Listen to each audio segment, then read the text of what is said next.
আসানসোলের দিকে নজর রাখতে হচ্ছে, কারণ আসানসোলে তৃণমূল অফিসে আগুন। আসানসোলের কোর্ট মোড়ের ঘটনা, একদল যুবক আগুন লাগায় বলেই অভিযোগ। রাতের অন্ধকারে তৃণমূলের দলীয় কার্যালয়ে আগুন। আসানসোলের কোর্ট মোড়ে তৃণমূলের দলীয় কার্যালয়ে আগুন লাগিয়ে দেয় একদল যুবক। দীপক রয়েছে, আরো বিস্তারিত জানাবে। দীপক, কি ঘটনা, কি জানা যাচ্ছে?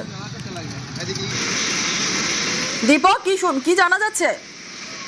গতকাল রাতের অন্ধকারে এই অগ্নিকাণ্ডের ঘটনা ঘটে আসানসোলের দক্ষিণ থানার পাশেই, কিন্তু এই কোর্ট রোড অঞ্চল, সেই কোর্ট রোডের তৃণমূলের দলীয় কার্যালয়ে অগ্নিকাণ্ডের ঘটনা ঘটে এবং আগুনের খবর পেয়ে ঘটনাস্থলে ছুটে আসেন আসানসোল উত্তর বিধানসভা কেন্দ্রের বিজেপির জয় প্রার্থী কৃষ্ণেন্দু মুখোপাধ্যায়, এবং তিনি পরিষ্কার জানান যে রাতের অন্ধকারে ঘটনা ঘটেছে এবং কেউ দেখেনি।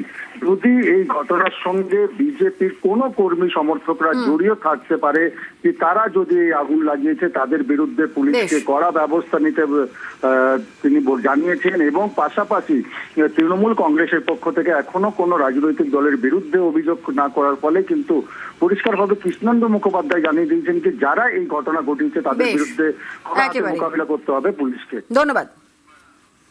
সবচেয়ে দুর্ভাগ্যজনক বিষয় যে এটার তদন্ত হওয়ার খুব দরকার আছে। বিল্ডিং এর যেখানে যতগুলো ক্যামেরা রয়েছে সব ক্যামেরার ফুটেজ আনা হোক, ফুটেজ এনে এইখান থেকে বের করা হোক এই ঘটনাটা কি হয়েছে। কোনো পোস্ট পোল, কোনো ভায়োলেন্স আমরা কোনো টলারেট করব না। আর পরেও যদি এইরকম কিছু হয় তাহলে এই জিনিসটাকে আমরা তদন্ত করে বের করব, এটা কারা করেছে। ঘটনা না দুর্ঘটনা, এটা তো তদন্ত করে দেখবে পুলিশ।